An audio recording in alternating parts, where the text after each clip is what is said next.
जब मैं घर पहुंची तो भाभी की अर्थी उठने वाली थी। मैंने अपने बक्से से बनारसी साड़ी निकाली और भाभी को पहना दी। ये क्या कर रही है? छुटकी माँ ने कहा। थोड़ी देर में तो सब राख होने वाला है, होने दो, मैंने रुक्षता से कहा। मुझे भाभी की वह छवि याद आई जब वे वधू के रूप में घर के द्वार पर खड़ी थीं। उनके माथे पर गोल बिंदी सूरज की तरह दमक रही थी। उनके होठों पर सलज्जा मुस्कान थी, उनकी आंखों में हजार सपने थे। दोस्तों, आगे की कहानी सुनने से पहले वीडियो को लाइक शेयर करके हमारे चैनल को सब्सक्राइब भी जरूर कर ले और बने रहे वीडियो के अंत तक।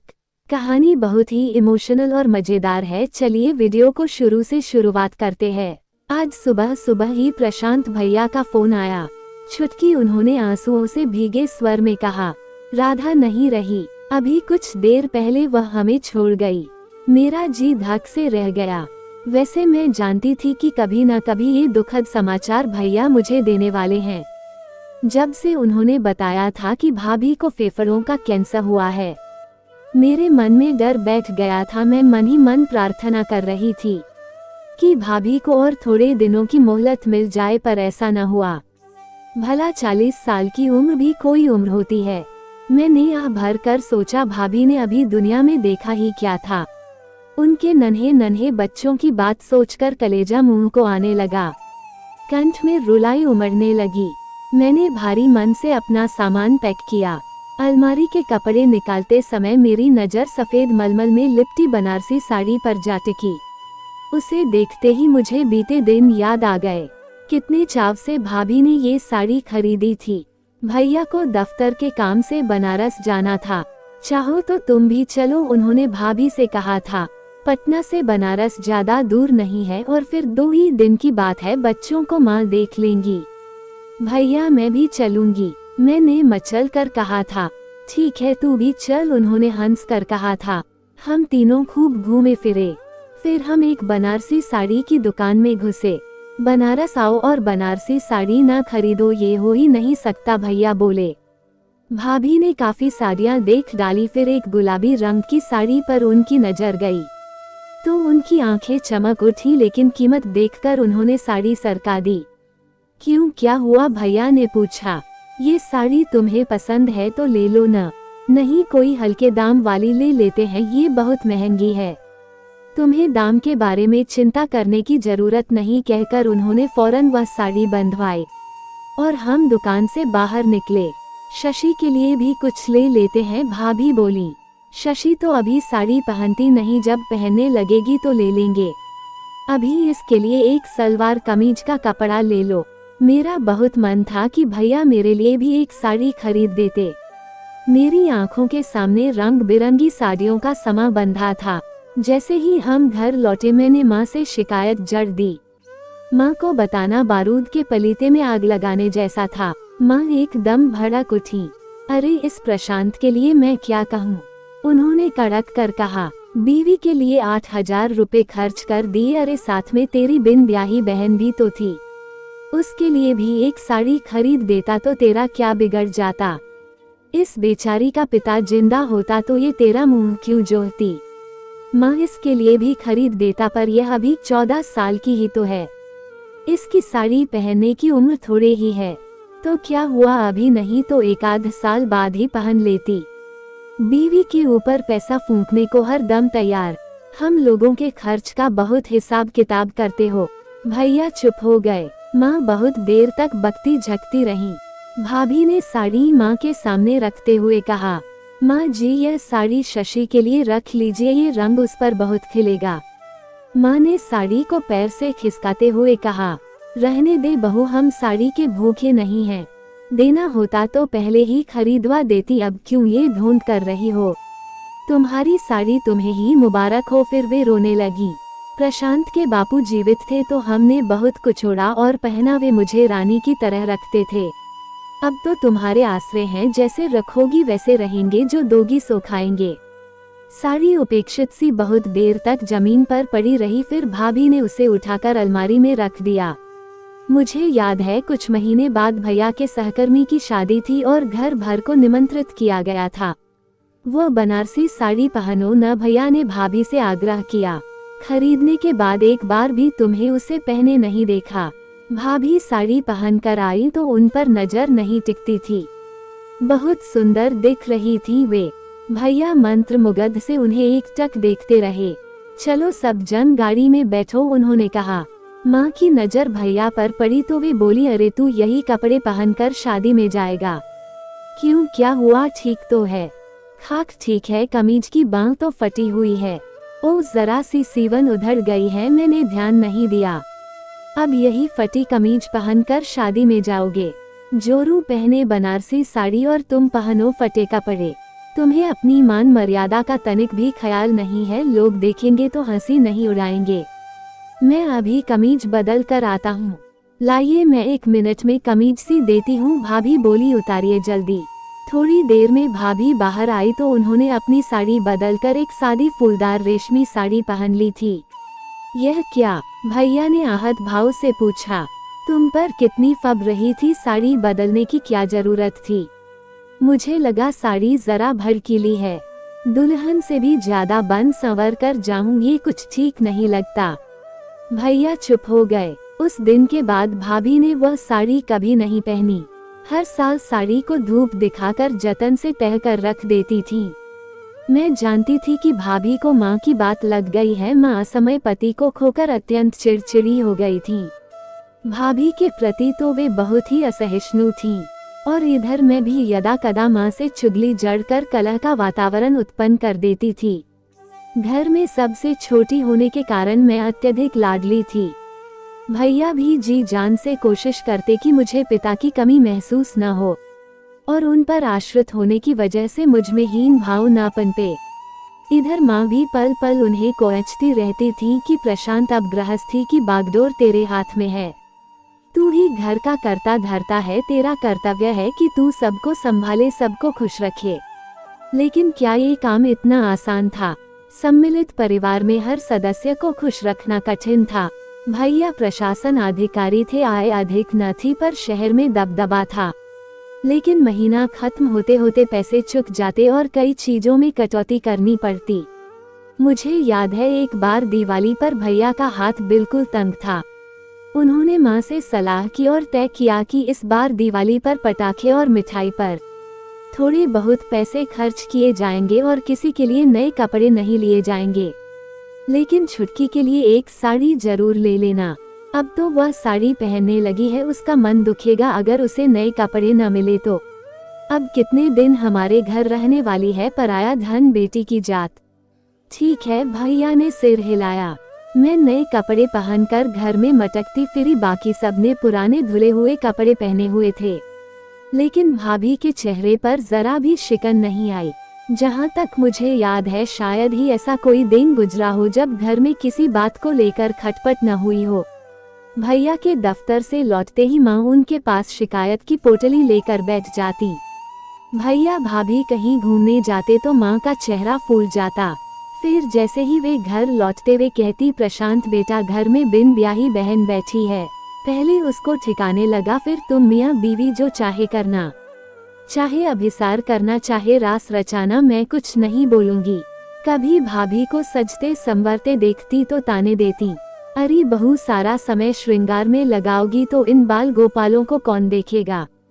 कभी भाभी को बन ठन कर बाहर जाते देख मुंह बिचकाती और कहती, वो 3 बच्चों की माँ हो गई पर अभी भी सास श्रृंगार का इतना शौक।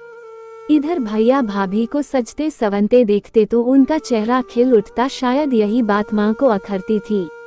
उन्हें लगता था कि भाभी ने भैया पर कोई जादू कर दिया है, तभी वे हर वक्त उनका ही दम भरते रहते हैं। जबकि भाभी के सौम्य स्वभाव के कारण ही भैया उन्हें इतना चाहते थे। मैंने कभी किसी बात पर उन्हें झगड़ते नहीं देखा था। कभी कभी मुझे ताज्जुब होता था कि भाभी जाने किस मिट्टी की बनी है। इतनी सहनशील थी वे कि माँ के तमाम तानों के बावजूद उनका चेहरा कभी उदास नहीं हुआ। हाँ, एक आध बार मैंने उन्हें फूट फूट कर रोते हुए देखा था।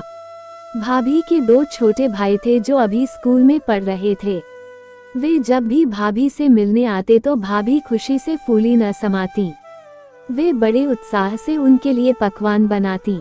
उस समय माँ का गुस्सा चरम पर पहुँच जाता। ओह, आज तो बड़ा जोश चढ़ा है, चलो भाइयों के बहाने आज सारे घर को अच्छा खाना मिलेगा। लेकिन रानी जी, मैं पूछूं, तुम्हारे भाई हमेशा खाली हाथ झुलाते हुए क्यों आते हैं?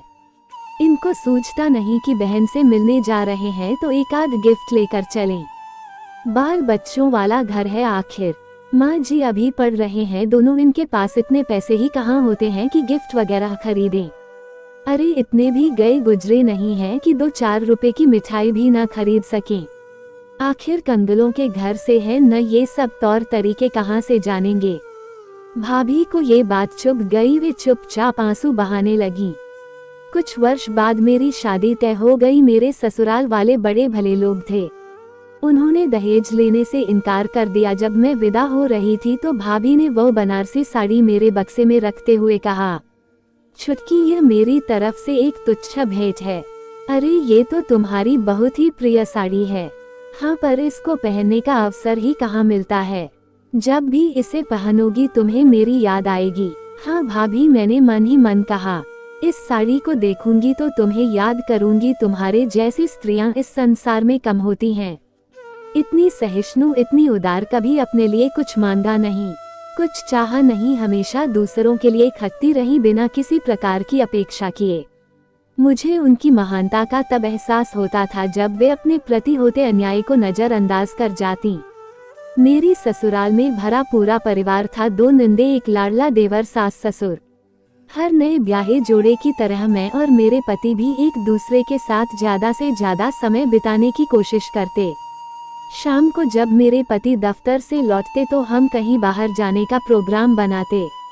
जब मैं बन ठन कर तैयार होती तो मेरी नज़र अपनी नंद पर पड़ती, जो अक्सर मेरे कमरे में ही पड़ी रहती और टकटकी बांधे मेरी ओर देखती रहती। वह मुझसे 1000 सवाल करती, कौन सी साड़ी पहन रही हो, कौन सी लिपस्टिक लगाओगी, मैचिंग चप्पल निकाल दूं क्या, इत्यादि।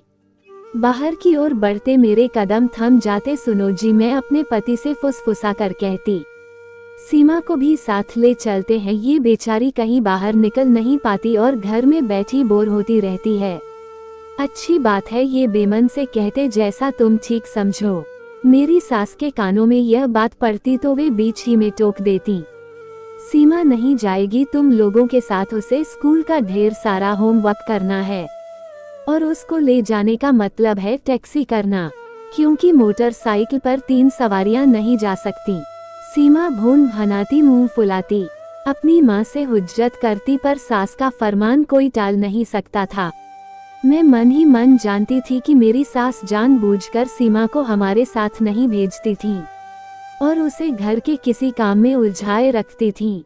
मैं मन ही मन उनका आभार मानती। एक बार मेरे भैया मुझसे मिलने आए थे, माँ ने अपने सामर्थ्य भर कुछ सौगात भेजी थी। मेरी सास ने उन वस्तुओं की बहुत तारीफ की और घर भर को दिखाया।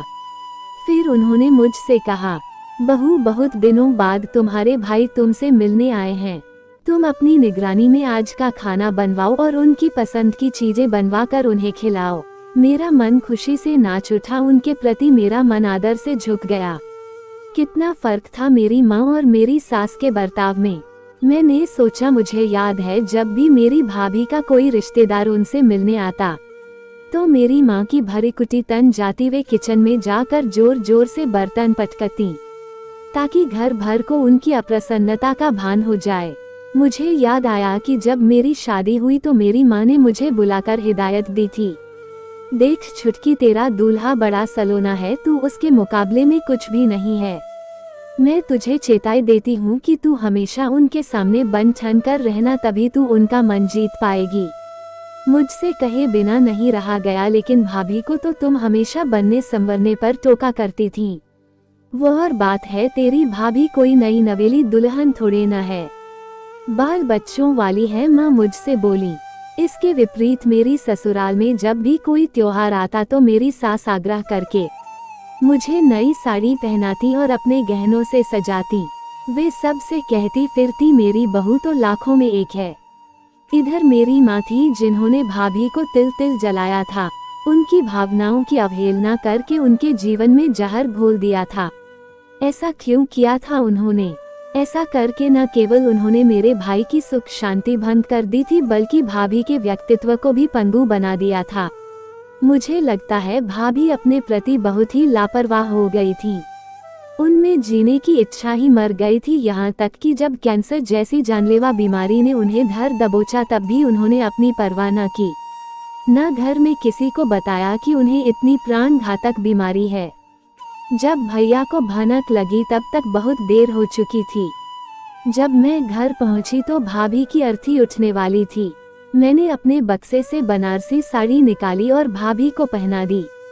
ये क्या कर रही है? छुटकी माँ ने कहा। थोड़ी देर में तो सब राख होने वाला है, होने दो, मैंने रुक्षता से कहा। मुझे भाभी की वह छवि याद आई जब वे वधू के रूप में घर के द्वार पर खड़ी थीं। उनके माथे पर गोल बिंदी सूरज की तरह दमक रही थी। उनके होठों पर सलज्जा मुस्कान थी। उनकी आंखों में हजार सपने थे। भाभी की अर्थी उठ रही थी। माँ का रुदन सबसे ऊंचा था। वे गला फाड़ फाड़ कर विलाप कर रही थीं। भैया एकदम काठ हो गए थे। उनके दोनों बेटे रो रहे थे, पर छोटी बेटी नेहा, जो अभी 4 साल की ही थी, चारों ओर अबोध भाव से टुकुर टुकुर देख रही थी।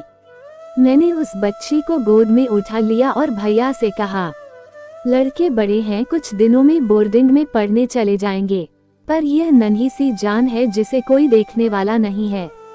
इसको तुम मुझे दे दो, मैं इसे पाल लूंगी और जब कहोगे वापस लौटा दूंगी।